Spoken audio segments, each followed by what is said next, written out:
Bonjour, nous sommes en 2022, nous sommes dans le site de l'Institut Docteur Angélique et dans une série de vidéos consacrées aux commentaires de la Somme théologique de saint Thomas d'Aquin.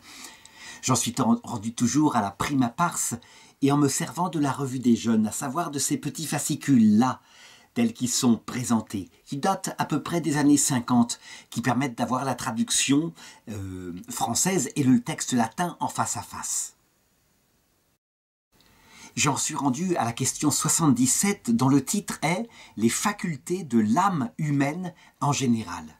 Et donc, je rappelle que ici, manifestement, nous sommes dans un sujet qui est objet d'expérience. Et donc, il n'est pas question de procéder par une démarche théologique comme le fait saint Thomas d'Aquin dans sa Somme de théologie, mais en partant au contraire de l'expérience, de l'observation du réel tel qu'il nous est donné. Alors on pourrait se demander, mais qu'est-ce que ça change? Eh bien, la méthodologie théologique, elle reçoit les données de la philosophie comme une autorité. Elle s'en sert, elle les met au service de sa compréhension de la révélation. Tandis que la démarche philosophique, eh bien, elle part de l'observation du réel qui est devant nous. Elle en établit en conséquence la théorie et elle revient ensuite à l'expérience. Donc, c'est quelque chose de beaucoup plus parlant pour quelqu'un qui cherche à démontrer ce qu'il veut ici démontrer. Lorsqu'on part de l'observation et qu'on aboutit à la conclusion, on n'assène pas simplement des conclusions comme cela, comme si la foi devait adhérer à l'autorité d'auteurs philosophiques comme Aristote. Non, la seule autorité devient le réel qui est devant soi. Il faut prendre l'habitude de cela parce que, véritablement, le réel est un maître bien plus grand que les livres qui parlent du réel. Et l'article 1 demande, est-ce que l'essence de l'âme humaine est identique à sa puissance?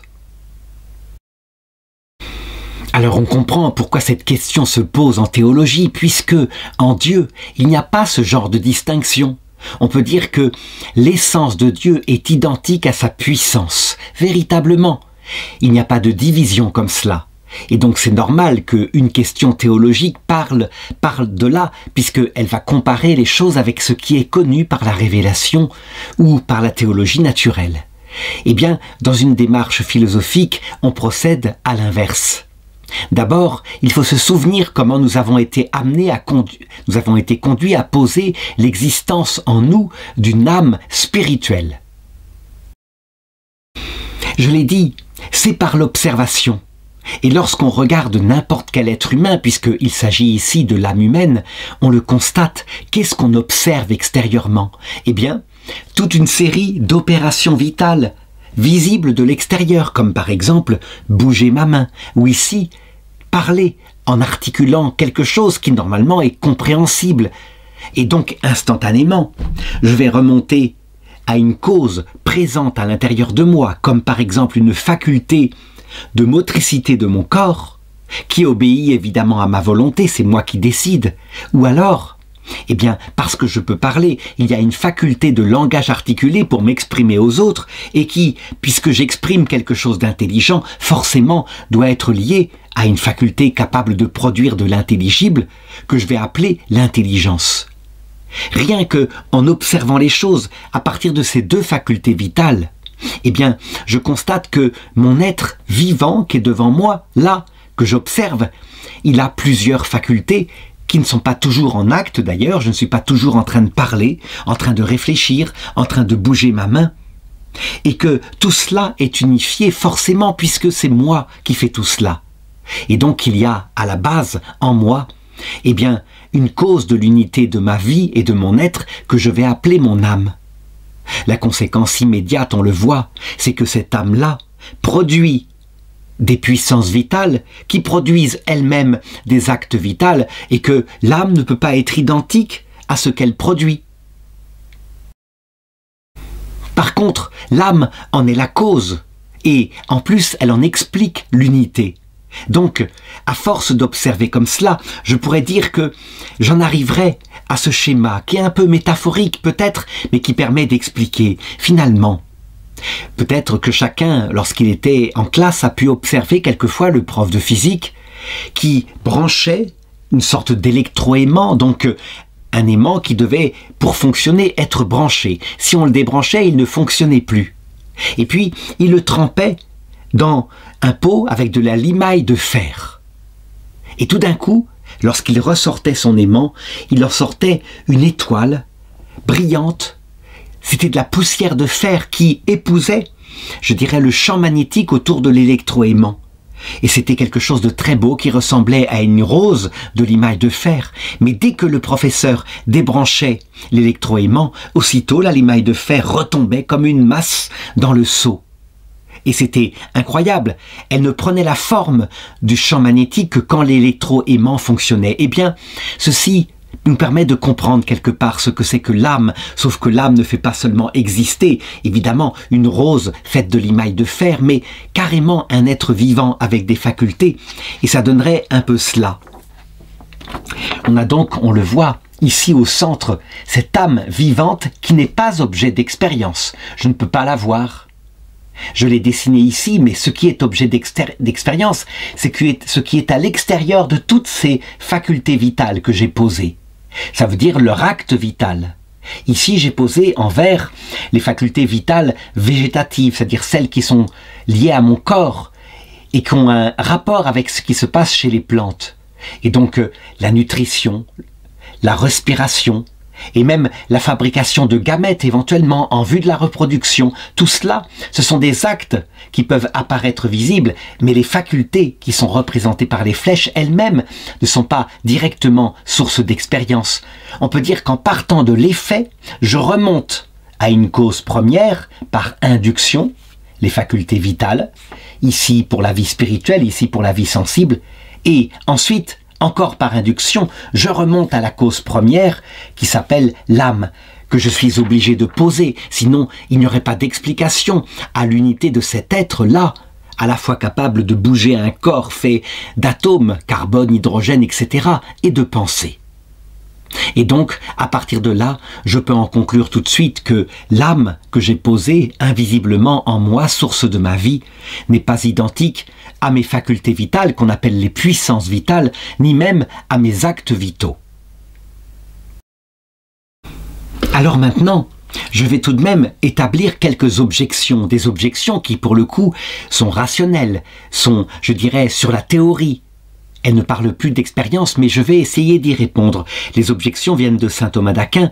On pourrait établir que l'âme est identique à sa puissance vitale, puisque l'esprit, la connaissance, l'amour sont substantiellement dans l'âme, ou en d'autres termes, essentiellement.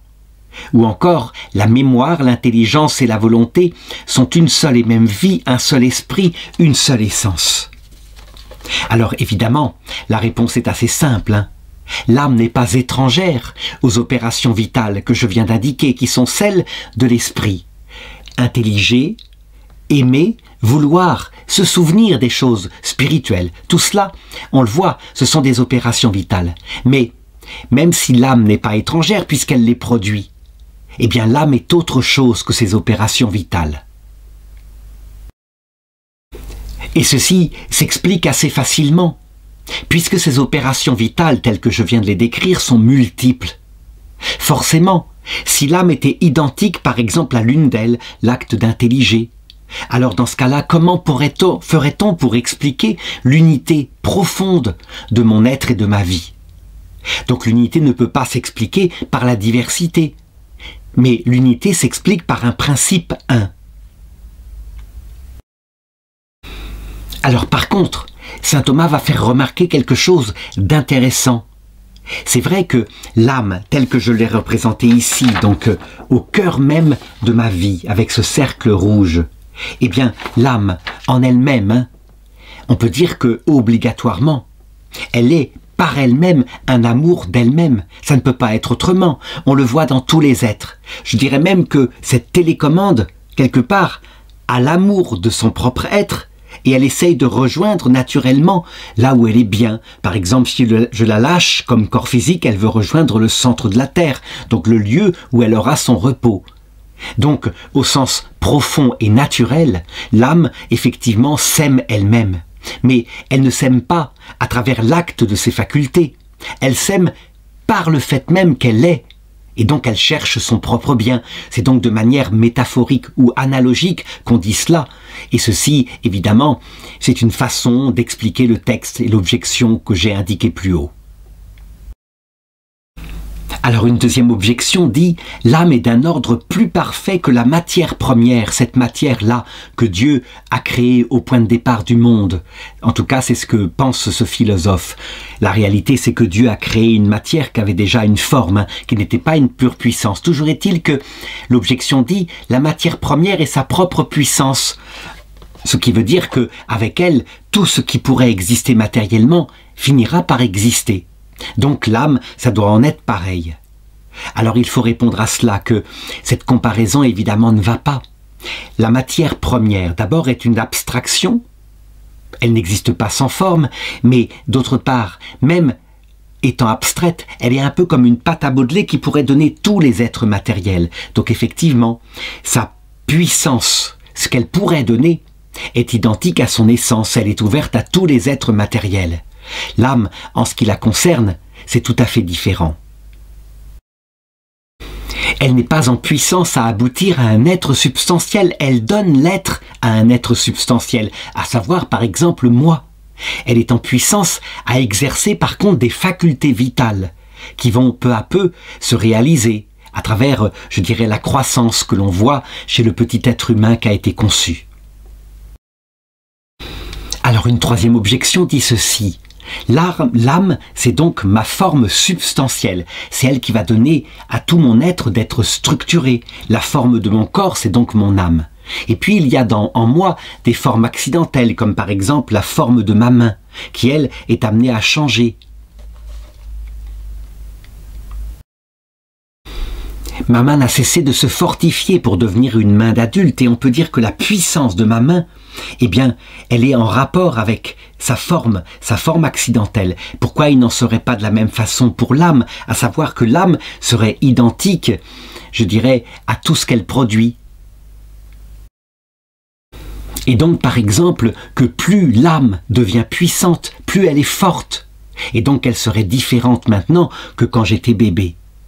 La réalité, c'est que l'âme, elle me fait exister dans l'unité de mon être et elle porte en elle toute la croissance qu'il y aura ensuite. Mais en ce qui la concerne, eh bien, sa puissance, elle est du début de mon être à la fin de mon être. C'est elle qui donne l'existence dans l'unité de mon être. Et donc, mon âme est tout à fait la même lorsque je viens d'être conçu par mes parents et que Dieu m'a infusé cette âme que maintenant. Ce qui a changé, ce sont donc les puissances en moi. Les puissances qui, elles, se sont développées, comme mon intelligence qui a compris de plus en plus de choses, et mon corps qui a grandi. Donc, on le voit bien, l'âme n'est pas identique à ses puissances vitales. Alors je passe directement à l'objection 5 qui dit « Tout ce qui n'appartient pas à l'essence d'une réalité est donc un accident. » Si donc la puissance de l'âme n'appartient pas à son essence, ça veut dire que ce sont des accidents. Et ceci semble contredire la pensée de saint Augustin. Pour lui, par exemple, notre intelligence n'est pas un simple accident en nous, mais c'est essentiel. Alors il faut répondre à cela que, attention, de quel côté de l'analyse on se pose. Si on se pose du côté d'une analyse métaphysique, alors on doit dire que l'âme seule est cause de tout l'être. Évidemment, elle-même trouve son existence de par la puissance de Dieu, mais c'est elle qui fait exister toutes ses facultés en moi et donc leur acte, ce qui veut dire que tous les accidents qui sont là, enfin toutes les réalités, les facultés vitales que j'ai dessinées, sont métaphysiquement des accidents. Mais si on se place d'un autre point de vue, du point de vue par exemple éthique, ou du point de vue de la recherche philosophique, dans ce cas-là, mon intelligence et ma volonté ne sont pas des facultés accidentelles. C'est là que s'exerce l'éthique et, je dirais, la recherche philosophique. Donc il faut bien distinguer métaphysique et puis exercice de ma vie morale. Sous ces aspects-là, eh bien, on n'a pas la même approche des facultés vitales. L'article 2 est encore philosophique et demande « Est-ce qu'il y a plusieurs puissances dans l'âme ?» Et là encore, je vais procéder par recherche philosophique. Nous le constatons qu'il y a plusieurs puissances dans l'âme. Et je dirais même qu'on peut les trier de manière assez facile, ne serait-ce que, et c'est là que c'est intéressant, en regardant les êtres vivants qui sont proches de nous. Ou simplement, par exemple, en regardant la façon dont peu à peu le petit enfant humain croît. Alors voilà, parce qu'on ne peut pas poser la présence d'une puissance vitale tant qu'on ne voit pas philosophiquement, extérieurement son opération, on doit le dire que, au départ, lorsque on étudie un petit être humain qui vient d'être conçu, eh bien, les seules facultés dont on peut poser avec certitude la présence sont des facultés végétatives. Ça veut dire que après la fécondation, on le voit, la science le montre actuellement, il y a d'abord la faculté de respiration et de nutrition. Et puis, il y a certainement ici, on le remarquera aussi, eh bien, une division cellulaire. Certes, ce n'est pas la faculté de reproduction comme pour un adulte, mais les cellules se divisent et donc le petit embryon va croître. Il y a aussi, évidemment, une immunité. S'il y a attaque, par exemple, par certains virus, eh bien, le petit embryon doit recevoir une certaine capacité de se défendre. Donc, des facultés vitales que l'on pose, qui sont quelquefois bien plus nombreuses qu'à l'époque de saint Thomas d'Aquin ou d'Aristote, mais toujours la même chose. Des facultés au départ inconscientes et chimiques, et elles sont distinctes, La respiration est autre chose que la nutrition, et le sang du cordon ombilical amène à la fois l'oxygène, mais aussi les nutriments. Si on prive le petit embryon en croissance de l'un des deux, il va mourir. Et ensuite, la croissance se poursuit, et à un moment donné, va apparaître une série de facultés qui cette fois sont d'ordre sensible. Je veux dire par là que les plantes n'ont pas de facultés comme ça, sensibles, avec une certaine conscience. Quelle est la première faculté sensible qui existe chez un enfant? Peut-être est-ce ici le sens de l'équilibre, quelque chose que saint Thomas d'Aquin et Aristote n'avaient pas posé, tellement c'était évident, mais nous savons, nous, que ça correspond à un organe précis situé dans l'oreille interne et qui s'établit selon 3 anneaux, l'un est horizontal, l'autre vertical, l'autre est dans la 3e dimension, mais l'équilibre se fait, et je pense que le petit enfant, dès le ventre de sa mère, cet équilibre se met en place. Et puis, d'autres facultés sensibles peu à peu vont apparaître, comme le sens du toucher, peut-être du goût, etc. Bref, la vie sensible se développe.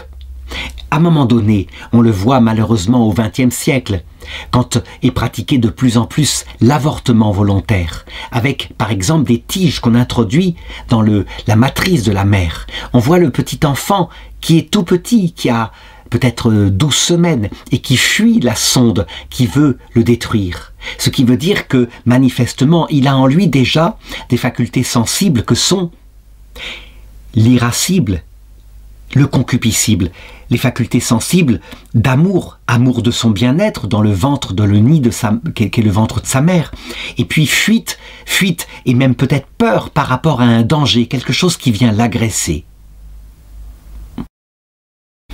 Alors bien d'autres facultés sensibles apparaîtront, évidemment avec la perfection ici chez les animaux supérieurs, mais même chez des petits-enfants lorsqu'ils sont assez grands, qu'on appelle l'estimative, une faculté d'intelligence sensible pour trouver le bon truc, par exemple dans les jeux que font les enfants, le bon truc utile pour gagner le jeu. Et ça, eh bien, le petit enfant va le développer dans les premières années de sa vie. Et puis, d'autres facultés se mettent en place, toujours dans les premières années après la naissance, que sont les facultés spirituelles. Savoir là où est le bien, le mal, savoir là où est le vrai, le faux, le juste, l'injuste. C'est donc l'intelligence et la volonté. On le voit donc à partir de là, ce schéma étant incomplet, une quantité de facultés vitales apparaissent, des facultés vitales diverses et que je peux trier en facultés de vie végétative, de vie sensitive commune avec les animaux et de vie spirituelle qui sont propres à l'homme. Je conclurai en disant que par cette démarche philosophique, je n'admets pas, je les constate, la diversité de ces facultés vitales. On les constate parce que, simplement, avec le bon sens, on voit bien que, pour un petit enfant, lorsqu'il se met à être capable de dire « ça, ce n'est pas juste », eh bien, ce n'est pas pareil que quand il était tout petit et qu'il voulait simplement téter pour manger, pour se nourrir, et qu'il pleurait parce qu'il n'avait pas eu assez de lait. L'objet de ces deux facultés n'est pas la même, et donc on le voit bien, ce sont des puissances vitales différentes. Alors, quelques objections, dont la première est prise d'une comparaison avec Dieu. Il semble qu'il n'y ait qu'une seule puissance dans l'âme, car l'âme intellectuelle, donc l'âme humaine, possède à un très haut degré la ressemblance avec Dieu. Or en Dieu, il n'y a qu'une seule et même puissance. Il en va donc de même dans l'âme intellectuelle. Eh bien, il faut répondre à cela que la ressemblance qu'il y a dans l'âme intellectuelle avec Dieu, effectivement, est beaucoup plus forte que pour l'âme sensible des animaux. Mais ça ne veut pas dire que l'âme humaine partage avec Dieu sa simplicité. Loin de là. D'ailleurs, il y a encore plus proche, au niveau, je dirais, de sa substance que l'âme intellectuelle de l'homme, qui fait exister des facultés sensibles et biologiques. Il y a l'ange. L'ange, quelque part, finalement, c'est une sorte de substance qui ne fait exister que 3 facultés d'ordre purement spirituel que sont l'intelligence, la volonté, et puis une capacité pour mouvoir la matière. Eh bien, on le voit, même chez les anges, il y a plusieurs facultés vitales, et pourtant un seul principe, qu'on n'appelle pas une âme parce qu'il n'a pas de corps, mais qu'on appelle sa substance. Alors, deuxième objection, plus une puissance active est élevée dans l'ordre de l'être, plus profonde est son unité. Et il n'y a pas plus élevé que l'âme humaine, ça on le constate, c'est la plus noble des réalités, qui fait exister l'être le plus noble que l'on peut en tout cas expérimenter, puisque nous n'avons pas l'expérience des anges. Et donc, la conclusion consiste à dire qu'il lui convient, plus qu'à toutes les autres formes, comme l'âme sensitive des animaux, l'âme végétative des plantes ou le principe physis des cailloux, eh bien, il lui convient de posséder qu'une seule puissance. Alors, il faut répondre à cela que, effectivement, la puissance de l'âme se ramène, en fin de compte, à une unité. Cette puissance à faire exister un être humain complet. Mais comme l'être humain complet, on le constate, eh bien, se réalise à travers une multitude d'opérations vitales qui elles-mêmes ont leur spécificité, donc qui se ramènent à une multitude de puissances vitales. Eh bien, il faut dire que l'âme fait exister beaucoup et plusieurs puissances vitales. Ce qui fait par contre sa noblesse, c'est sa capacité à réduire à l'unité des choses aussi diverses que, par exemple, un corps composé non pas de limailles de fer, mais de carbone, d'hydrogène, d'oxygène, d'azote, etc., pour que ce corps ne se décompose pas alors qu'il le devrait. Et puis, cette vie végétative, c'est-à-dire ce corps est capable d'activité, d'un métabolisme extraordinaire, cette vie sensible et cette vie spirituelle. Tout cela forme ma seule personne humaine. Voilà la puissance qu'on pourrait appeler fondamentale de l'âme. Alors la troisième objection dit « l'action appartient à l'être en acte ». L'être en acte, c'est l'adulte éventuellement dans la vision béatifique. Or, c'est par la même essence que l'homme possède l'être selon les degrés divers de sa perfection. Il en sera donc par la même puissance qu'il accomplira les actions qui correspondaient à ces divers degrés. Eh bien, qu'est-ce que cela démontre? Que nous avons bien une seule âme, qui est cause de notre vie tout entière et qui a aussi cette potentialité de nous mener vers son acte, l'acte d'être parfait. Voilà pourquoi, même quand Dieu nous donne d'atteindre notre acte d'être parfait dans la vision béatifique, qui est une vie surnaturelle, donc quand notre intelligence voit Dieu, que notre volonté s'unit à lui, eh bien, fondamentalement, s'il n'y a pas l'âme qui d'abord nous donne d'exister, la vision béatifique elle-même ne serait pas possible. Donc, la grâce et la gloire se greffent sur cette unique âme, source de l'unité complète de notre être et de notre vie. Le troisième article demande « Les puissances de l'âme se distinguent-elles par leurs actes et leurs objets ?» Ça, c'est véritablement je le dirais, eh bien, presque l'article premier qu'aurait dû être donné, puisque justement je l'ai montré dans l'article 1. C'est par l'observation de l'acte et justement de son objet que j'ai pu remonter à la puissance et même les distinguer déjà de cette manière-là, qui n'est que provisoire, mais tout de même. Et ensuite, que j'ai induit la présence de l'âme, puisque tout cela forme mon unique personne humaine. Et donc, effectivement, parce que la démarche philosophique part de l'expérience, de l'observation, et que ce qui est observé, c'est quoi, si ce n'est mon activité vitale? Et qu'est-ce que j'expérimente dans mon activité vitale, si ce n'est l'objet que cherche tel acte vital? Eh bien, on remarquera que c'est donc par là que je peux ensuite, par induction, remonter à la cause cachée. L'induction est un raisonnement qui, partant de l'effet visible, remonte à la cause cachée. Reste maintenant à préciser comment est-ce que, à partir d'actes multiples et divers, comme par exemple, lorsque je regarde cette montre et lorsque je regarde cette télécommande, j'ai deux actes extérieurs. Mais qu'est-ce qui me permet de remonter à une seule faculté qui serait la faculté de voir? Manifestement, ce n'est pas l'objet matériel. Ici, j'avais une montre, ici, j'avais une télécommande. Mais c'est quelque chose qui est commun, quelque chose qui fait que, de manière irréductible, l'opération qui m'a permis de voir la montre et la télécommande avait quelque chose de commun que, d'ailleurs, une seule faculté pouvait expliquer. Et qu'est-ce qu'il y a de commun? C'est que j'ai montré quelque chose de visible, dans les deux cas. Et donc, c'est pas tellement la montre que ma faculté de voir a pu observer, mais c'est la couleur noire, l'objet, ainsi que pour la télécommande. Et donc, je peux poser, pour ces deux actes-là, une seule faculté vitale, le sens de la vue. Ensuite, il s'est avéré que j'ai pu distinguer ces deux objets. Et tout de suite, ça s'est passé comme cela. Il y a donc en moi une faculté sensible qui est capable de se servir du sens, enfin plutôt de la donnée sensible qui elle-même est aveugle et qui a su en discerner et identifier les réalités qui étaient là de manière sensible. Je peux remarquer qu'un chien pourrait le faire. Si je demande à un chien de me ramener ma montre que je l'ai dressée, il va la ramener et il va ramener la télécommande ensuite. Eh bien, cette faculté vitale, capable de repérer ce qu'il y a de commun, on l'appellera le sens commun. Et puis, cette forme d'intelligence capable d'assigner un nom et de éventuellement le ramener quand je le demande, eh bien, on l'appellera une faculté d'intelligence sensible qui permet de discerner eh bien, divers objets à partir de la sensation extérieure. Donc, qu'est-ce qui va me permettre de discerner des facultés en ne les mélangeant pas?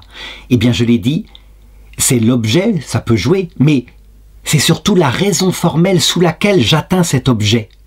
En tant qu'il est visible, c'est donc la faculté du sens de la vue, en tant que je peux identifier au-delà de l'aspect visible et sensible extérieur, eh bien je peux identifier cet objet sensible. On l'appellera la faculté d'estimative, qui est une faculté sensible. Et en tant que, ensuite, je comprends son essence, ça veut dire sa définition. Cette montre sert à montrer l'heure, à savoir exactement et à mesurer le temps. Alors, on voit bien, il y a quelque chose de plus profond qu'un chien, lui, ne comprendra pas, qui est de l'ordre de l'intelligible, et donc je poserai une troisième faculté que j'appellerai l'intelligence. L'intelligence comprend tous les objets en tant qu'ils sont intelligibles. C'est en se basant sur cette manière de faire qu'avait déjà été à son époque déterminée par quelqu'un comme Aristote, que je peux d'ailleurs établir à notre époque d'autres facultés vitales que lui, à son époque, n'avait pas pu déterminer. Parce que, je dirais, se servant uniquement de ces cinq sens, il ne pouvait pas pénétrer aussi profondément que nous à l'intérieur de la vie végétative et de la vie sensitive. Je donne un exemple. Ici, du côté de la vie végétative, eh bien, on remarque qu'effectivement, au niveau cellulaire, nous sommes attaqués par toutes sortes d'ennemis, qui sont des microbes de toutes sortes, qui essayent de détruire notre vie végétative, et que manifestement, il y a en nous une faculté précise, dont la spécificité est de se défendre par rapport à ces attaques, et donc on va l'appeler l'immunité. Les médecins ensuite ont déterminé plusieurs formes d'immunité, qui se complètent, dans la mesure où la finalité est la même, se protéger des attaques extérieures, mais où l'organe qui permet cette immunité n'est pas le même, on pourra donc poser plusieurs facultés complémentaires. Parce que les choses végétatives se prennent aussi de l'organe spécifique, qui peuvent être différents. De même, au niveau des facultés sensibles, on a pu découvrir d'autres facultés que Aristote ne connaissait pas. J'en ai parlé tout à l'heure, le sens de l'équilibre est quelque chose d'absolument fondamental avec un organe. Et c'est bien un sens qui nous fait nous situer par rapport aux 3 dimensions. Et quand ce sens est atteint, c'est très simple, on est incapable de s'orienter dans le temps et dans l'espace.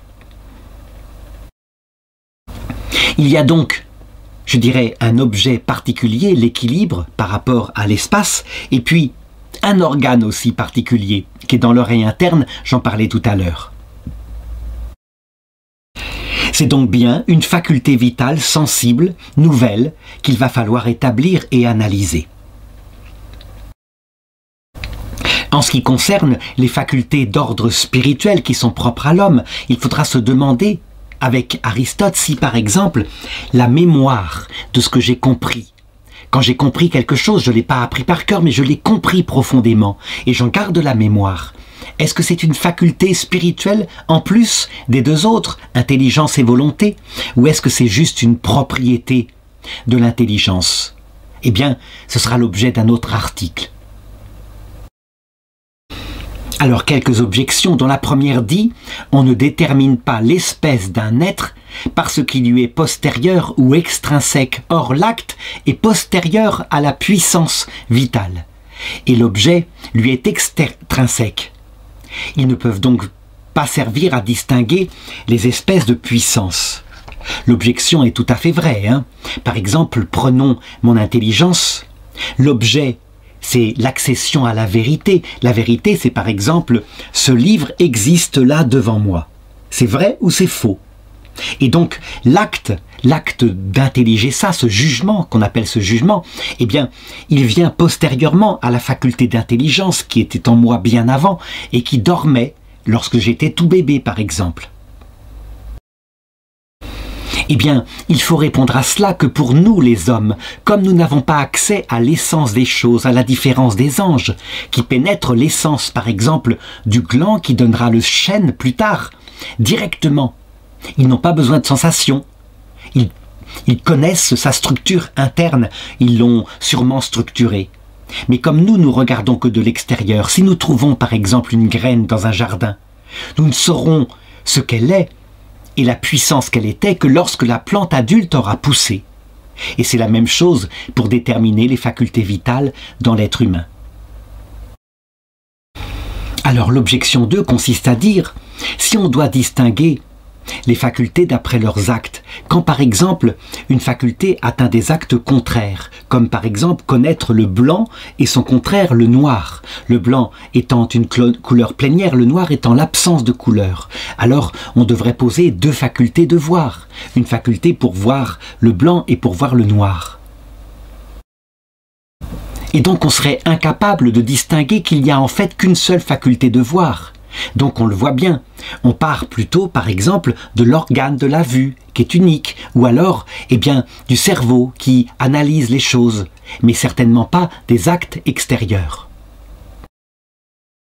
Alors il faut répondre à cela que notre intelligence est capable, je dirais, de reconnaître ce qu'il y a de commun dans le fait de voir le noir ou le blanc. Ce n'est pas en tant que noir et blanc, mais c'est en tant que sensible lumineux. Et donc, puisque c'est dans le même genre, eh bien on dira, c'est la même faculté qui est objet pour la connaître, le noir, le blanc, le rose, etc. Mais c'est aussi notre intelligence qui sera capable de dire qu'il existe des formes de lumière que notre œil est incapable de voir, comme les rayons gamma ou les ondes radio. Et pourtant, c'est dans le même genre, à savoir la lumière. Ce qui veut dire que notre intelligence sera capable de dire que la faculté de voir est bornée à certaines longueurs d'onde dans les ondes électromagnétiques. Alors l'objection 2 consiste à dire, c'est l'objection 3. Si on supprime la cause, par exemple le sens de la vue, alors on supprime l'objet. Et donc, je ne peux plus voir, par exemple, la personne qui se présente devant moi. Et donc, je n'ai plus accès à cet objet qui est une personne humaine. Or, c'est manifestement pas le cas, puisque je l'atteins par d'autres sens, comme par exemple l'ouïe, mais aussi le toucher. Alors évidemment, la réponse est simple, La personne qui est devant moi, en tant qu'elle est visible, elle sera l'objet du sens de la vue. Mais en tant qu'elle fait du bruit, eh bien, dans ce cas-là, cette même personne, elle émet une autre spécificité de sensibilité et ce sera l'objet de l'ouïe. Notre intelligence ou notre estimatif, quant à elle, qu'a comme objet la réalité complète dans les sensibles communs, eh bien, elle est capable de remonter, quel que soit ce qui lui est donné comme spécificité de sensation, à la réalité tout entière. Ceci montre donc que les facultés se distinguent bien par leur objet en tant qu'il est, selon une raison formelle particulière, mais que la réalité tout entière peut être objet de plusieurs facultés. Alors, encore une objection. Par exemple, lorsque se présente devant moi un chat, mes yeux le voient par le côté sensible de ce chat et mes oreilles l'entendent par le son qu'il émet. Mais il y a bien une faculté qui est fondamentale et à qui se réfèrent ces deux facultés-là, puisque je suis capable de repérer le mouvement du chat. Et ceci à la fois par ma vue et par mon ouïe, et pourquoi pas par mon toucher. Ce qui veut dire qu'il y a une puissance qui s'appelle le sens commun, et qui doit être désignée comme étant une faculté vitale, et non pas la vue et l'ouïe, avec leur spécificité. Eh bien, il faut répondre à ça que manifestement, nos 5 sens se réfèrent à un sens central qui est supérieur et qui unifie tous les apports sensibles, de telle manière que on puisse atteindre ce qu'on appelle le sensible commun, et peu à peu, avec l'estimative, identifier la réalité. Parce qu'en réalité, la vue, par exemple, ainsi que l'ouïe, tout cela, fondamentalement, a un objet profond, c'est identifier le réel. Et pourtant, on doit bien poser un sens de la vue différent d'un sens de l'ouïe par le fait que leur objet n'est pas le même. La vue voit ce qui est visible et l'ouïe ce qui est audible. Le sens commun, eh bien, il atteint ce qui est sensible de manière commune à tous les sens. Et l'estimative réunit tout cela pour comprendre ce qui est en train de se passer de manière sensible. Quant à l'intelligence spirituelle, elle est capable de s'emparer des données qui sont là, dans les sens internes, pour en tirer l'intelligible. Et voilà pourquoi on doit poser une faculté nouvelle, propre à l'homme, qui s'appelle l'intellect. Et qui comprend cette fois et ne se contente pas, je dirais, de ressentir et de comprendre ce que c'est qu'une sensation.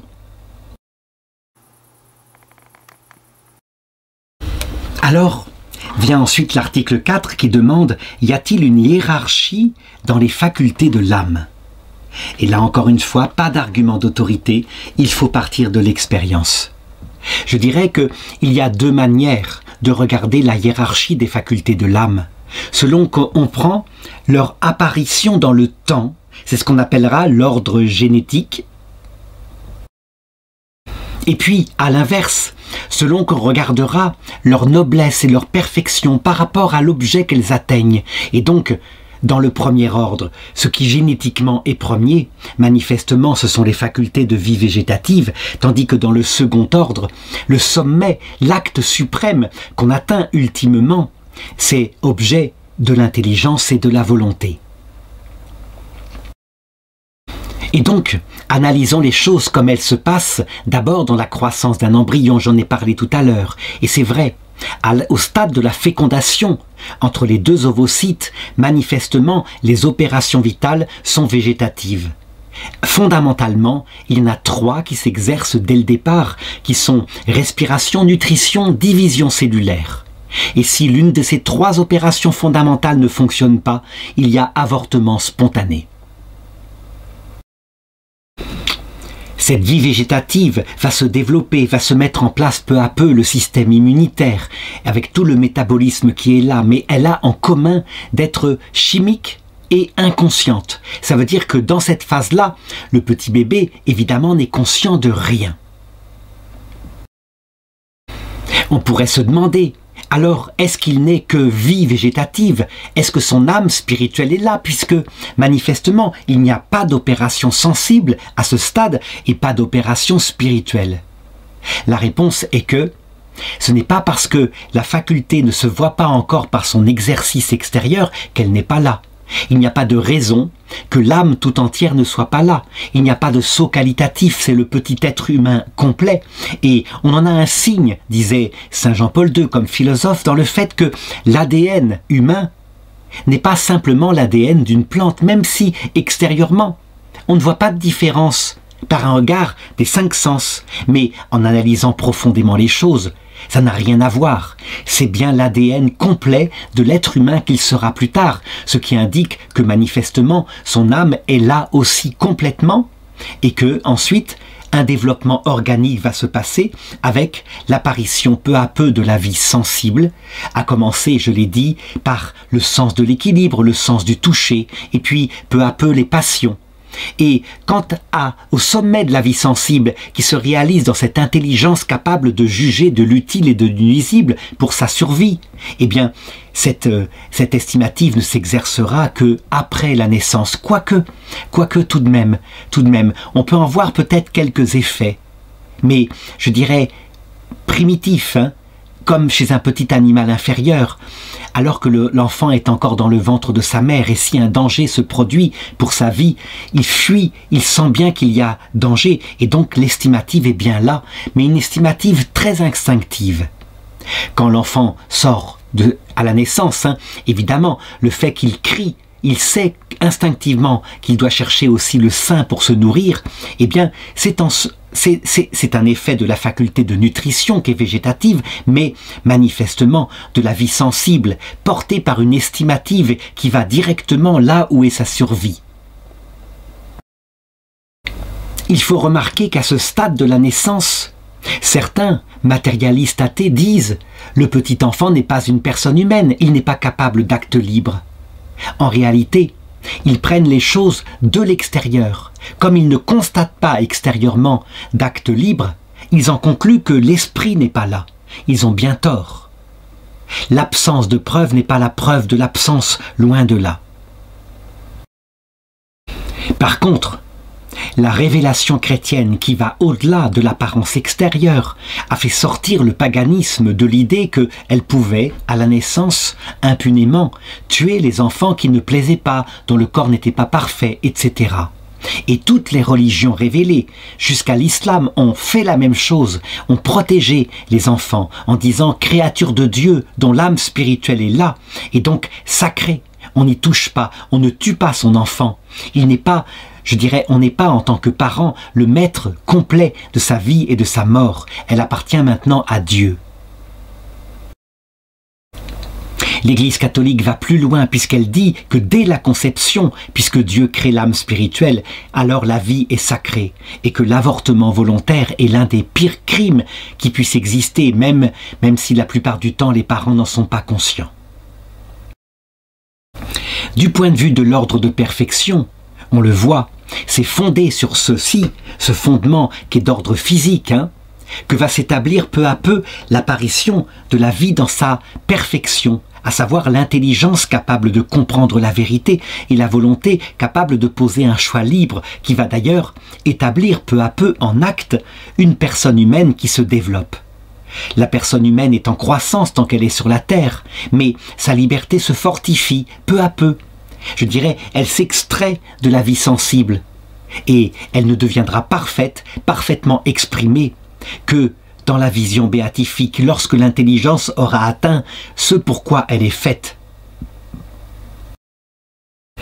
On peut donc dire que l'intelligence et la volonté sont les facultés supérieures, hiérarchiquement, dans notre être, puisque leur objet est ce qu'il y a de plus grand, non seulement la personne humaine dans l'amitié, mais la personne divine elle-même, infinie, créatrice de l'univers.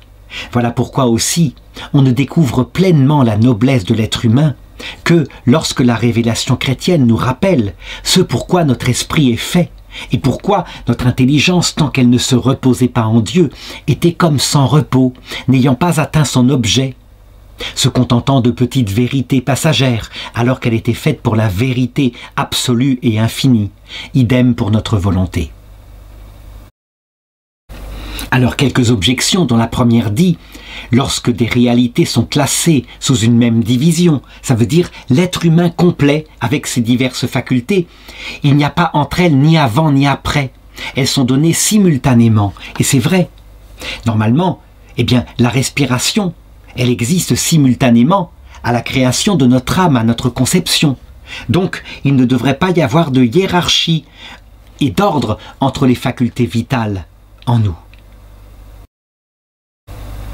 Il faut répondre à cela, que saint Paul n'a pas tort lorsqu'il dit que finalement tout a une utilité et que si l'être humain n'avait pas l'organe qui peut-être lui fait le plus honte pour aller par exemple aux toilettes, alors rien ne se passerait, il mourrait et ne survivrait pas.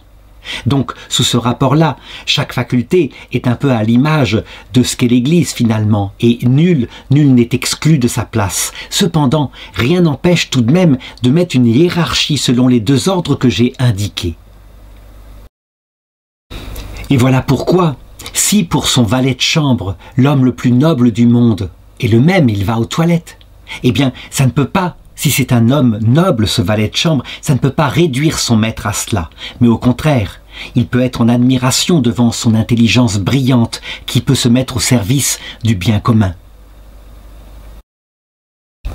L'objection 2 consisterait à dire il n'y a pas à mettre d'ordre entre les facultés puisque toutes viennent de l'âme et que l'âme est une, elle les fait toutes exister et donc manifestement cet ordre est parfaitement artificiel. Je répondrai à cela que même chez les animaux inférieurs, pourquoi pas, on voit que la nature a assigné un ordre entre les facultés et que par exemple le fait de communiquer la vie, de faire que l'espèce survive est supérieur pour chaque individu à sa propre vie individuelle. On voit par exemple des animaux faire des kilomètres comme les tortues pour aller pondre leurs œufs au risque de leur vie individuelle. Ceci est encore plus net, par exemple, chez les animaux supérieurs qui, eux, sont capables de choisir certains moyens, comme le renard, qui va se mettre visible devant la meute de chiens de manière à la détourner de là où sont ses petits. Eh bien, pour l'être humain, c'est pareil, sauf que ce jugement est livré en partie à notre liberté. Et lorsqu'un être humain, par contre, suivant la nature qui est en lui, met une hiérarchie dans les facultés, à savoir qu'il met l'argent et sa survie individuelle après, je dirais la survie de sa propre famille ou la recherche du sens de la vie, alors il trouve l'épanouissement dans son âme spirituelle. Mais certains hommes, par choix évidemment, mettent leur survie biologique avant toute chose, quitte à trahir, s'il le faut, les plus nobles amitiés. Et cela, eh bien, très vite, disait Aristote, ils en retournent à l'état des bêtes. Alors enfin, une troisième objection dit « Lorsque les puissances sont ordonnées entre elles, l'activité de l'une dépend de l'activité de l'autre, mais cela n'arrive pas dans les facultés de l'âme. Par exemple, on peut continuer de voir alors qu'on n'entend plus. » Oui, certes, pour cet exemple-là. Mais, on doit le dire, il y a fondamentalement, pour voir et pour entendre, le développement de la vie végétative, qui doit être avant, ce qui montre bien qu'il y a une base dans l'ordre génétique, avant que puisse s'exercer la vie sensible. Et de même, si les facultés sensibles ne s'exercent pas parce que le cerveau est atteint, eh bien, les facultés intellectuelles n'arrivent pas à se développer, ce qui montre que la base sur laquelle s'appuie l'exercice de la vie intellectuelle ou volontaire, c'est la vie sensible. Cette réponse démontre qu'il y a bien un ordre génétique. Et d'ailleurs, c'est ce que savent instinctivement les mamans. qui, lorsqu'elles ont un nourrisson, vont surveiller la croissance de son poids. Pourquoi? Parce que c'est là que la vie végétative se mesure. L'objection 5, ou plutôt l'article 5, demande « Toutes les facultés sont-elles dans l'âme comme dans leur sujet ?» Alors, en quoi consiste cette question? Elle consiste à se demander où est-ce que s'incarne quelque part, se repose la faculté qui ensuite va procéder à son acte. On pourrait, à titre de comparaison, comparer le sujet un peu au siège dans lequel une personne est assise. Eh bien, chaque faculté vitale est assise dans quelque chose qui est mon être. Et d'abord, il faut le remarquer, comme je l'ai montré au début de cette question, toutes les facultés vitales ont comme sujet ma personne humaine, évidemment. Ça veut dire que ce sont mes facultés vitales. Voilà pourquoi on dit en grec que l'hypostase, c'est-à-dire le sujet. Autrement dit, la personne humaine que je suis, c'est elle qui est le sujet de toutes les facultés vitales que j'exerce. Or, je l'ai vu dans l'article 1 de cette question, l'âme est comme, je dirais, la cause cachée à l'intérieur de moi qui fait que je tiens unifié comme une personne vivante. La conséquence immédiate, je l'ai montré par ce schéma, on peut le dire, fondamentalement, effectivement, le siège de chaque faculté, puisqu'elle trouve son existence de par l'âme, c'est bien l'âme spirituelle, l'âme étant la cause fondamentale à l'intérieur de moi, de tout ce qui existe en moi. Cependant, ceci étant dit, il faut le remarquer. Certaines de mes facultés, que j'ai représentées principalement ici, en rouge, eh bien certaines de mes facultés n'ont pas d'organes. Alors je sais, certains diront, mais l'intelligence a un organe, c'est le cerveau, puisque, on le voit bien, si le cerveau s'arrête de fonctionner, je ne peux plus penser. En réalité, le cerveau n'est pas l'organe de l'intelligence, mais plutôt l'instrument qui lui apporte les images dont elle a besoin pour ensuite pouvoir s'exercer. Mais d'ailleurs, on le constate de plus en plus avec la science, on ne trouve pas un organe spécifique de l'intelligence humaine dans le cerveau humain. Ce qui a amené certains scientifiques à dire que l'intelligence humaine, c'était juste l'intelligence animale un peu plus développée. Nous ne pouvons pas l'admettre en philosophie. L'intelligence animale a pour objet l'utile sensible et le nuisible sensible qu'on fuit, alors que l'intelligence humaine a pour objet la compréhension de tout ce qui est compréhensible, spirituel, matériel, sensible, etc. Donc ce n'est pas le même objet, ce qui veut dire que ce n'est pas la même faculté. Mais comme l'intelligence a un objet qui n'est pas matériel, comme par exemple la notion de beauté, d'éternité, etc., eh bien, c'est donc que sa faculté, la faculté qu'en est à la source, a comme siège directement l'âme qui l'a produit, l'âme spirituelle, et non pas un organe. C'est la grande différence avec le sens de ma vue, par exemple. Je vois, et manifestement, eh bien, ce sens de la vue est produit par mon âme, certes, mais par l'intermédiaire d'un organe qu'est l'œil. Et si l'œil n'existe plus, la vue ne peut plus s'exercer. La faculté est encore là, radicalement, à travers sa racine dans mon âme, mais l'organe lui est fondamental, ce qui veut dire que toutes les facultés sensibles et les facultés biologiques ont comme siège le mixte corps et âme, ensemble. Alors quelques objections. La première consisterait à dire, puisque l'âme est la cause et le principe d'intelligibilité de tout, alors forcément, toutes les facultés ont pour siège l'âme directement. Alors il faut répondre à cela que, oui, l'âme est la cause de tout, mais manifestement, elle ne l'est pas directement. Elle passe par l'organe qu'elle fait exister dans son unité, bien sûr, ce qui veut dire donc que le siège est bien l'âme, mais à travers une forme corporelle.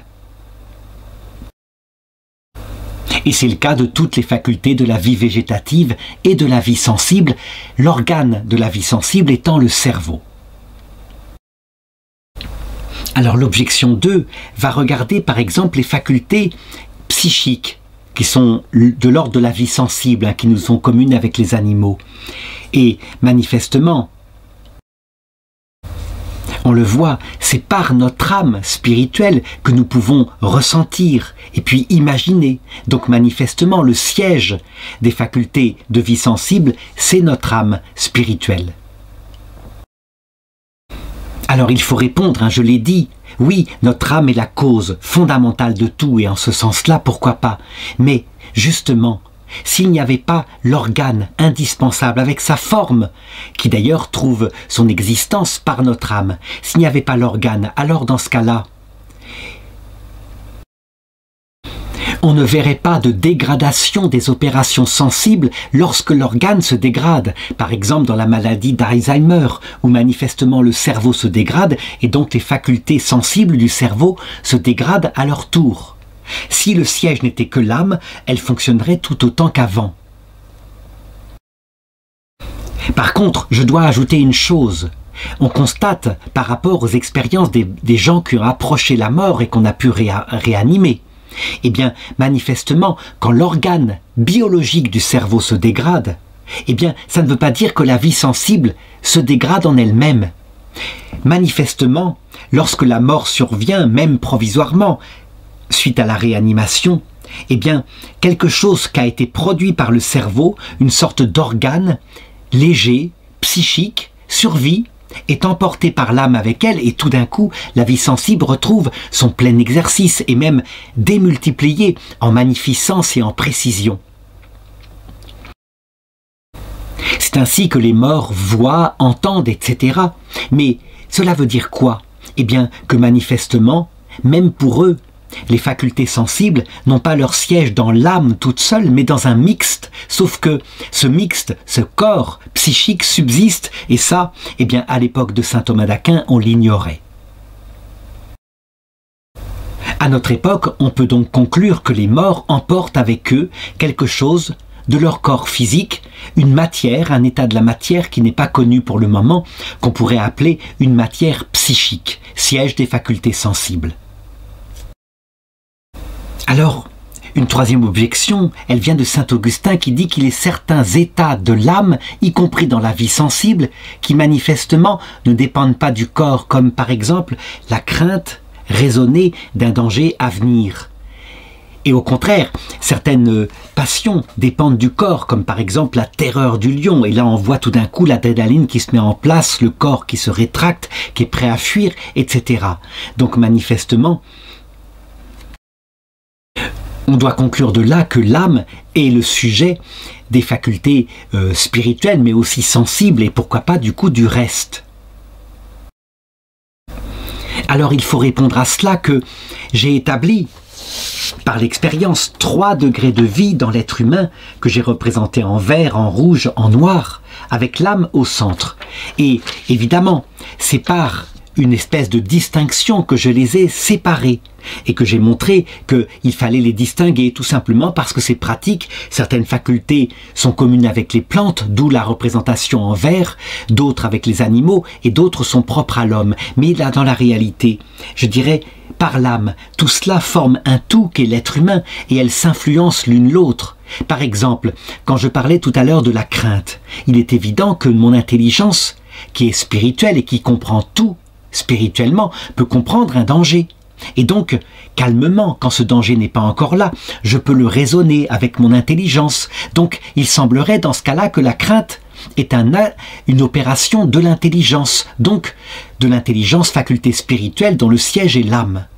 Mais en réalité, si je pouvais analyser les choses subtilement, je verrais que la crainte, elle a déjà son siège dans la vie sensible. Et quelques effets sensibles, même très ténus, sont là, qui apparaissent. Il y a d'ailleurs maintenant, à notre époque contemporaine, des détecteurs de mensonges qui permettent d'analyser finement le rapport entre l'intelligence qui par exemple va établir avec une certaine crainte de ne pas être cru un mensonge et les faits dans le corps qui, je dirais, est très très peu ou très difficilement camouflable. Il faut un entraînement terrible pour arriver à tromper ce genre de détecteur. Donc, dans le concret, tout cela est lié parce que c'est un seul être humain avec une seule âme, même s'il y a le corps, et entre les deux, avec l'esprit, la vie sensible. L'article 6 demande « Les facultés de l'âme émanent-elles de l'essence même de l'âme ?» Alors, encore une fois, je vais répondre par l'observation de ce qui se passe, et donc par la méthode philosophique. Quand un enfant est conçu, on le voit, on ne part pas de rien.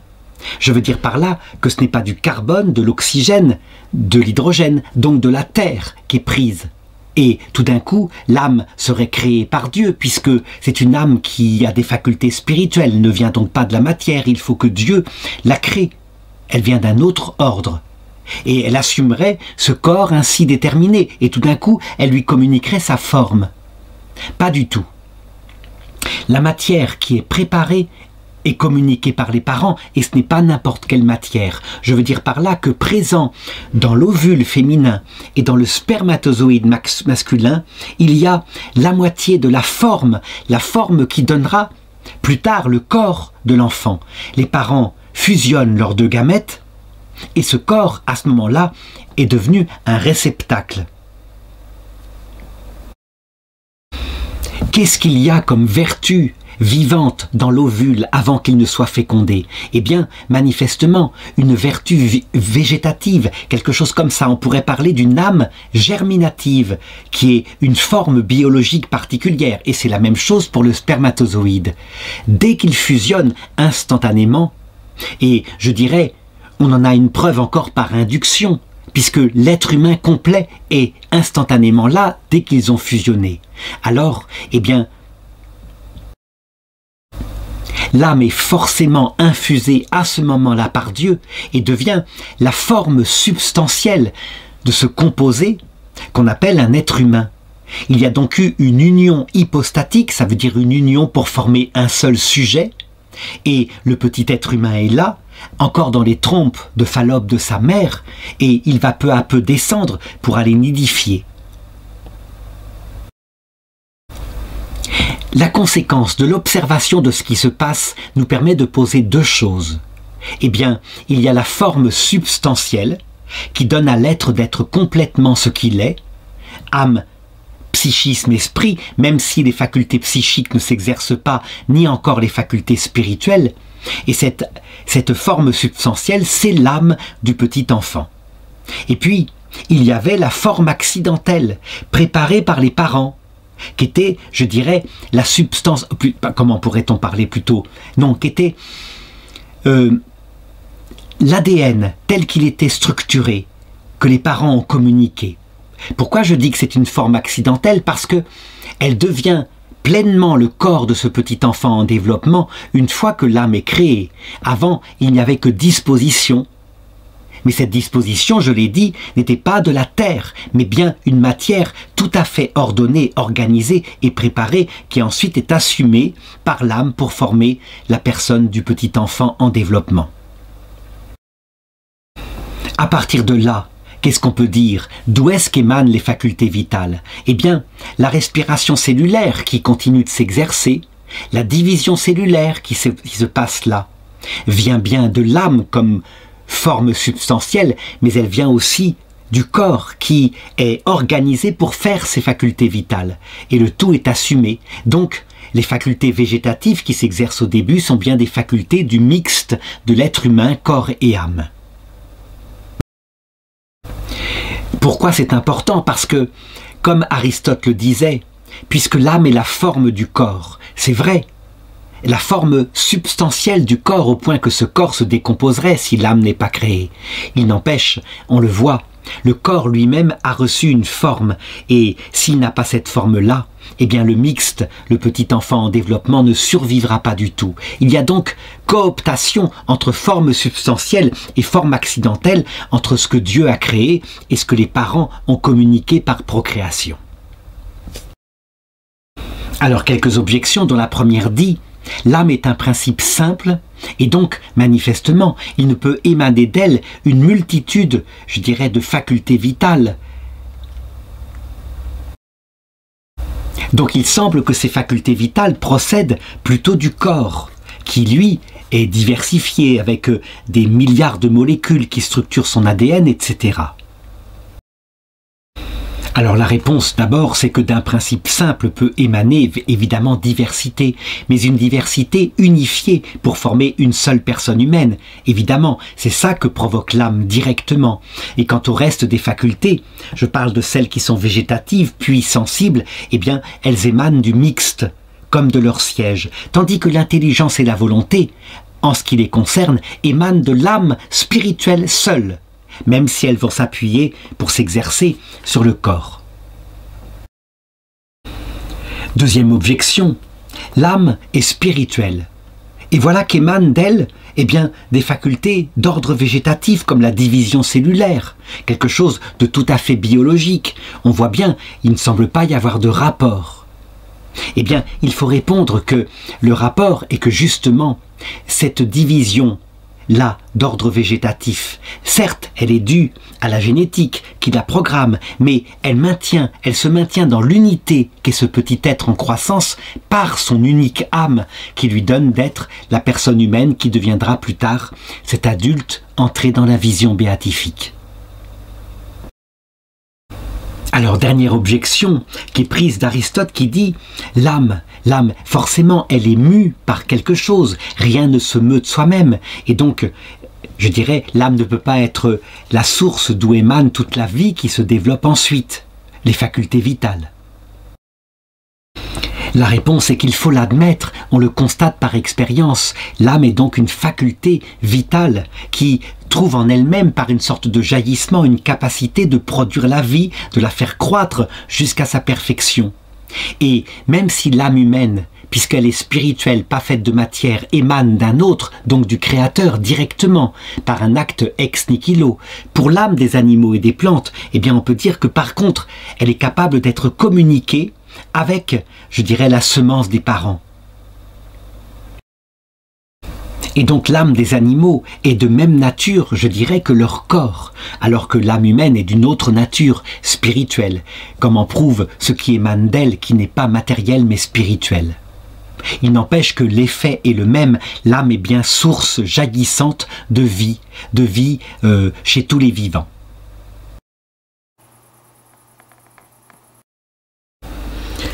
L'article 7 demande « Est-ce que les puissances vitales procèdent les unes des autres ?»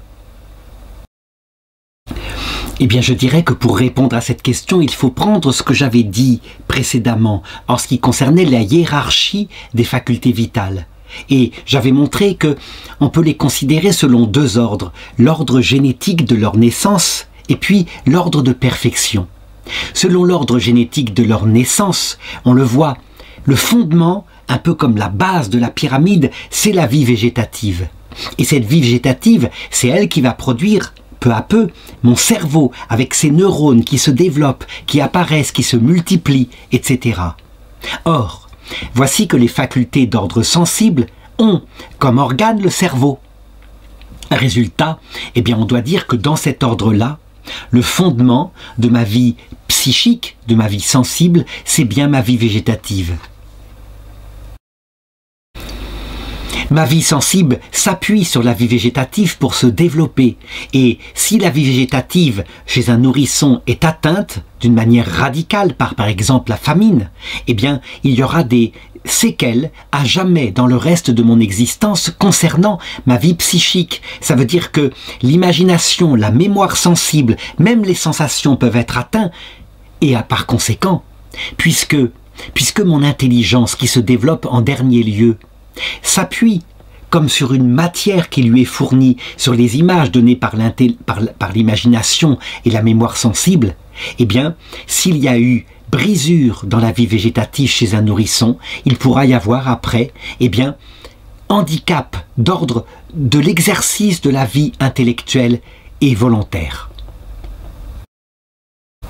Il y a une maladie bien connue, par exemple dans les Alpes, sans doute à cause d'un manque d'une substance chimique, hein, peut-être de l'iode ou du sel, je ne sais pas quoi. On appelle ces enfants qui ne se développent pas à cause de ce manque, on les appelle les crétins des Alpes. Le crétin des Alpes, hein, ça paraît être une expression moqueuse, mais en réalité, c'était une maladie due à une carence dans la petite enfance et qui fait que ces enfants-là jamais ne pouvaient développer une intelligence bien poussée. Alors si on prend maintenant les choses selon l'autre ordre, on devra dire que l'intelligence et la volonté libre, c'est de elle que procèdent toutes les autres facultés, mais cette fois à titre de cause finale. Je veux dire par là que bien voir, bien entendre, bien sentir, avoir une imagination vive, etc., eh bien, en perfection, cela doit se mettre au service de la vie spirituelle.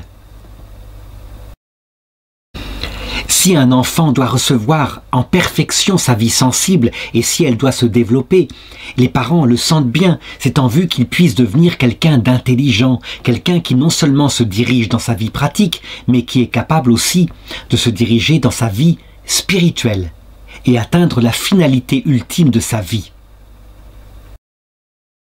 Alors quelques objections, dont la première dit, quand plusieurs réalités commencent à être en même temps, alors il n'y a pas comme cela d'ordre qui pourrait émaner l'une de l'autre. Or toutes les facultés sont créées en même temps dans notre âme, dès que nous sommes conçus par nos parents, et même notre faculté spirituelle qui est là.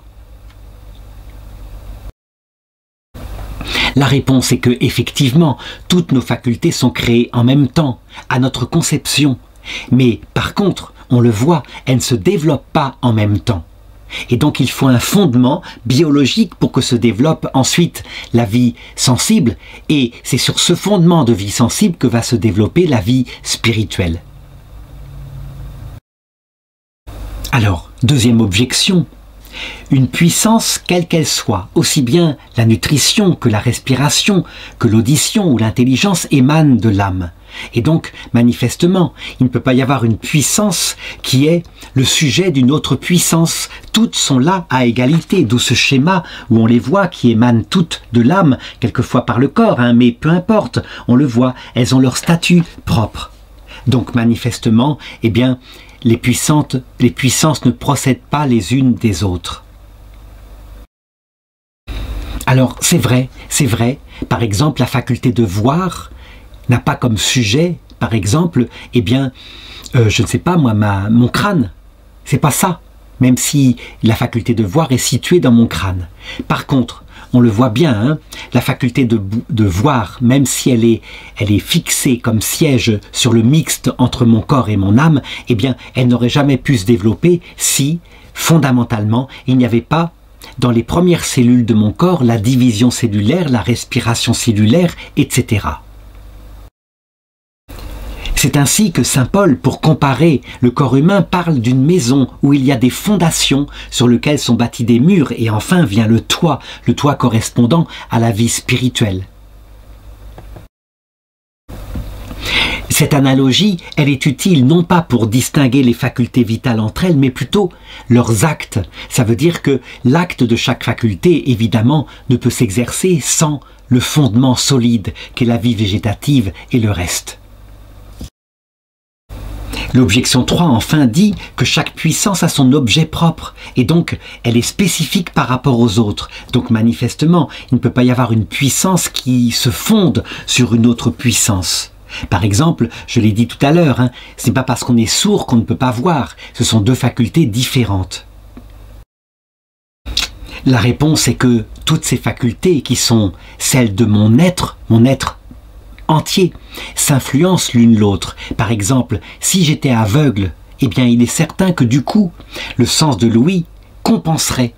Il ne compenserait pas en lui-même, mais il se développerait dans mon intelligence, parce que je serais attentif, eh bien un entraînement qui ferait que peu à peu, même sans voir le volume, je finirais par l'entendre.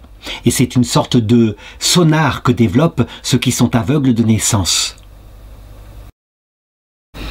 D'où est-ce que vient cette compensation? Eh bien, du fait que, évidemment, les facultés vitales ont un objet. Voir, finalement, c'est pourquoi? C'est fondamentalement pour survivre, pour se reproduire aussi, mais aussi pour développer mon intelligence. Et donc, puisqu'il y a une finalité plus grande que simplement voir, qui est soit dans, je dirais, la communication de la vie, soit dans le développement de la vie spirituelle, eh bien, d'autres facultés, qui sont de l'être tout entier, vont compenser ce qui manque à un sens particulier.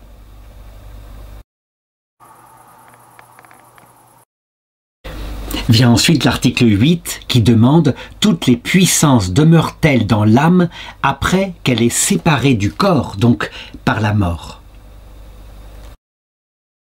Alors, je répondrai que, à cette question-là, évidemment, on s'est servi des expériences qu'on avait à l'époque où on y a répondu.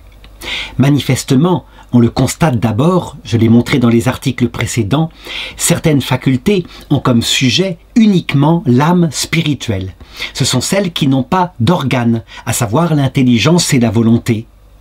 Elles ont un objet qui est purement spirituel et donc manifestement, si elles se servent d'un organe qui est dans le cerveau, c'est à titre d'instrument, ça lui apporte des images et elles ont une capacité à sortir de ces images plus que l'image, l'intelligible. Et donc, ces facultés-là n'ayant pas d'organes, quand la mort arrive, qui va détruire le corps, manifestement, elles subsistent à la mort, elles sont donc immortelles. Et puis, il y a des facultés qui ont pour siège le mixte corps et âme. Les plus nettes sont les facultés de la vie végétative. Elles sont véritablement chimiques, entièrement chimiques. Elles reçoivent une substance à travers du glucose et puis de l'oxygène. Quand le corps meurt, manifestement, tout ce qui est en rapport avec la vie végétative meurt en même temps. Et donc la question qui se pose, c'est concernant les facultés intermédiaires. Entre le corps purement biologique, donc les facultés de nutrition, reproduction, croissance, adaptation, communes avec les plantes, et puis les facultés d'ordre purement spirituel, l'intelligence et la volonté. Je veux parler des facultés de la vie sensible. Et là, les concernant manifestement, eh bien, on peut constater deux choses. D'abord, et la première qui est factuelle, c'est qu'elles se servent d'un organe biologique, donc fondé sur le développement de la vie biologique. Cet organe, c'est le cerveau. Et du cerveau émanent les facultés qui vont avec, l'œil, l'ouïe, l'oreille interne pour l'équilibre, etc.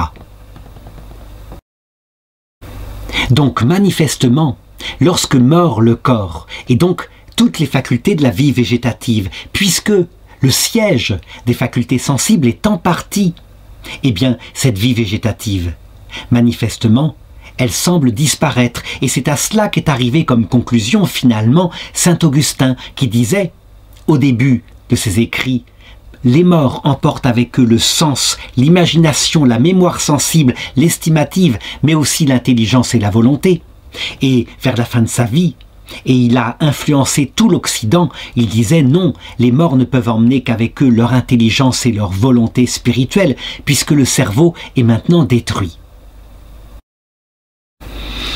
Tout le problème a été ensuite dans certaines expériences que saint Augustin avait reçues, on lui en avait parlé, et qui se sont multipliées au XXe siècle, à savoir que manifestement des gens en arrêt cardiaque, avec le cerveau absolument arrêté instantanément, l'électroencéphalogramme étant plat, quand on arrivait à les réanimer, il racontait les mêmes récits que saint Augustin avait connus à son époque, ce qui l'avait amené à conclure ce que j'ai dit tout à l'heure, les morts emportent leur sens. En effet, dans toutes les expériences proches de la mort, manifestement les morts voient, entendent, mais avec des sens démultipliés. Ça veut dire une capacité par exemple de zoomer sur un animal, une mouche par exemple, de voir sa patte comme si c'était avec un microscope. Et puis de se propulser à la vitesse pratiquement pas de sa pensée, mais de la lumière, à l'endroit où on veut aller. Donc se retrouver par exemple à 1000 km auprès de sa mère, vivant dans un autre lieu parce qu'on a pensé à elle au moment de cet arrêt cardiaque. Et ceci se passe avec un corps double dont parlent ceux qui approchent la mort. Que conclure de cela? Deux hypothèses. Soit ils rêvent, mais comment expliquer dans ce cas-là qu'ils puissent décrire le vêtement que portait leur mère au moment où ils l'ont vu, alors qu'elle ne les a pas vus? Donc une expérience sensible objective. Soit il y a véritablement phénomène d'une sortie du corps avec, donc, en conséquence, une matière psychique produite par le cerveau, mais qui survit à la mort du cerveau biologique. Cette matière psychique étant le siège de ces facultés sensibles. Ce qu'il faudrait dire dans ce cas-là, que les morts emportent avec eux leur vie sensible. Et cette hypothèse-là, de plus en plus confirmée, je dirais par des preuves de plus en plus nombreuses et fréquentes, eh bien, elle convient très bien en théologie. En effet, on voit mal comment pourrait se produire un jugement individuel, où la personne est jugée selon tous les actes qu'elle a faits durant sa vie, si il lui manquait ce qui est fondamental à son intelligence, à savoir l'instrument sensible qui lui permet de penser. Donc manifestement, lorsque la mort arrive, que le corps biologique disparaît entièrement le premier degré de vie, celui commun avec les plantes, mais ne disparaît pas ni la vie sensible, ni la vie spirituelle. Autrement dit, les morts ne deviennent pas des purs esprits aspirant à retrouver leur vie sensible et leur vie biologique, mais ils deviennent des fantômes, emportant avec eux leur vie sensible et donc capables d'exercer véritablement leur intelligence et leur volonté. Alors, une première objection qui vient justement de saint Augustin dans le livre de l'esprit et de l'âme, il écrit « L'âme s'éloigne du corps, emportant avec elle le sens et l'imagination, la raison et l'intelligence, le concupiscible et l'irascible. » Alors, il faut reconnaître que pour saint Thomas, ce livre ne fait pas autorité et donc il ne viendrait pas de saint Augustin. Ou alors, s'il vient de saint Augustin, il s'est rétracté plus tard. Il a écrit effectivement des livres de rétractation sur certaines pensées qu'il avait fait comme débroussailleur de la vérité dans sa jeunesse. Je répondrai pour ma part que, bien au contraire, il semblerait que, en ayant trop suivi ce qui était logique d'un point de vue rationnel, eh bien, on s'est peut-être pendant quelque temps coupé de quelque chose d'extraordinaire, à savoir ce que c'est que la mort, ce que c'est qu'un mort. Ceci explique que chez beaucoup de protestants, qui sont souvent fidèles à saint Thomas d'Aquin, encore particulièrement des calvinistes, eh bien, on considère que les morts, n'ayant pas leur vie sensible, sont incapables d'agir pour nous, alors que dans la tradition catholique, au contraire, les morts sont toujours représentés comme des vivants. Et on le voit par exemple dans l'histoire de Lazare et de l'homme riche. Alors, deuxième objection, les puissances de l'âme sont des propriétés naturelles de l'âme. C'est vrai, l'âme les produit naturellement, et l'âme humaine n'est pas un pur esprit, elle est faite véritablement pour produire la vie végétative et la vie sensible. Donc, manifestement, eh bien, quand l'âme subsiste dans l'autre monde, ses propriétés demeurent. On peut dire là, pour le coup, quelle que soit la conclusion de chacun, que survive ou non la vie sensible, c'est que l'âme humaine de l'autre côté, ce qu'on appelle l'âme séparée, manifestement est faite pour retrouver son corps et sa vie sensible. Elle n'est donc pas dans un état naturel, quoi qu'on en dise. Et donc voilà pourquoi la résurrection ne nous est pas promise comme étant, je dirais, quelque chose de négligeable, mais quelque chose de nécessaire pour que nous retrouvions la perfection naturelle de notre être. Cependant, dans la conception de saint Thomas d'Aquin, la résurrection de la chair nous permettra de retrouver aussi notre vie sensible, tandis que dans la nouvelle conception, la résurrection de la chair ne nous permet de ne retrouver que ce qui avait disparu, à savoir notre vie végétative, transfigurée bien évidemment. Elle ne demeure pas dans l'état de lourdeur de la terre, elle devient une vie obéissant complètement à notre esprit. Une troisième objection dit « Les puissances de l'âme, ayant leurs racines dans l'âme, elles sont forcément, je dirais, inaltérables, et donc quand un vieillard y voit de moins en moins, ça veut dire que son corps, l'organe est abîmé, mais pas la puissance, et donc manifestement, on emporte dans l'autre monde les puissances de son âme, y compris celle-ci. » La réponse est que de deux choses l'une, soit à la mort on n'emporte pas ce corps psychique, donc produit par le cerveau, et qui serait le siège de nos facultés sensibles, et dans ce cas-là, eh bien, un vieillard qui meurt n'y voit plus, n'y entend plus. Les souvenirs sensibles de son imagination disparaissent, le parfum de sa mère quand il était petit, il l'oublie, puisque c'est dans la mémoire sensible. Autre hypothèse, eh bien, un corps psychique est emmené, produit par le cerveau, qui survit à la mort du cerveau. Et dans ce cas-là, alors, l'intelligence se met à se servir de cette vie sensible de manière extraordinairement limpide et souple, beaucoup plus qu'à travers la lourdeur de l'organe biologique. Et dans ce cas-là, on retrouve la totalité de ses souvenirs sensibles, mais aussi l'exercice de ses sens dès qu'on pénètre dans la mort. L'objection 4 parle de la mémoire. Manifestement, après la mort, on garde sa mémoire, puisque dans l'histoire du riche et de Lazare, Abraham dit au riche « Souviens-toi, tu as été comblé de biens durant ta vie terrestre ». Donc manifestement, la mémoire qui est une faculté sensible demeure. Eh bien là encore, de deux choses l'une. Soit il ne demeure que l'intelligence et toutes les facultés sensibles ont disparu avec le cerveau, et dans ce cas-là, le riche ne se souvient que de l'acte profond qu'a motivé son égoïsme, mais plus des circonstances sensibles, puisque la mémoire sensible a disparu. Autre hypothèse, les facultés sensibles demeurent, avec ce corps psychique qui subsiste à la mort, et dans ce cas-là, évidemment, tout réapparaît en détail à la mémoire du riche, y compris les actes les plus lointains de sa petite enfance, quand il tétait sa mère. Tout est là, gardé intact. Et je pense que c'est cette hypothèse-là que, à notre époque, il faut conserver. L'objection 5. La joie et la tristesse sont des passions de l'âme, dues à une faculté qu'on appelle le concupiscible, qui est donc dans le cerveau. Et manifestement, dans l'autre monde, eh bien, on se réjouit. On a de la joie, on a de la tristesse, on a de la joie quand quelqu'un se convertit. Donc manifestement, les facultés sensibles du concupiscible, de l'irascible, demeurent dans l'autre monde. Il faut répondre la même chose.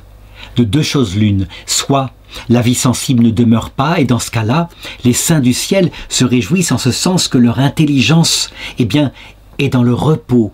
Quand ce qu'ils visent pour nous, à savoir le salut, eh bien, on progresse dans ce sens-là. Soit leur faculté sensible demeure à travers ce corps sensible, et dans ce cas-là, véritablement, il y a chez les saints des éclats de joie, de réjouissance quand quelqu'un se convertit. Tandis que chez les anges qui n'ont jamais eu ces facultés sensibles, la joie est purement spirituelle. Ça veut dire une joie de l'intelligence qui atteint ce pourquoi elle travaille. Enfin, la sixième objection vient encore de saint Augustin, qui raconte une expérience proche de la mort quand il dit « Des âmes qui sont vraiment dans l'agonie, là, elles ne peuvent plus exercer à l'extérieur leur activité, et pourtant, si on arrive miraculeusement à les ramener, eh bien, elles ont pu imaginer, elles ont pu comprendre l'état où elles étaient, ce qui veut dire que leur imagination subsistait. Et donc, manifestement, quand on franchit la porte de la mort, on emporte avec soi une faculté sensible qui s'appelle l'imagination. La réponse de saint Thomas d'Aquin consiste résolument à rejeter cette recherche de saint Augustin. Pour lui, non, non, c'est manifeste, les morts n'emportent pas leur vie sensible. C'est terminé, il en déduit la chose et cela va influencer le reste de son traité, en particulier sur l'eschatologie. Pour ma part, manifestement, je prendrai le chemin inverse. Manifestement, saint Augustin avait raison.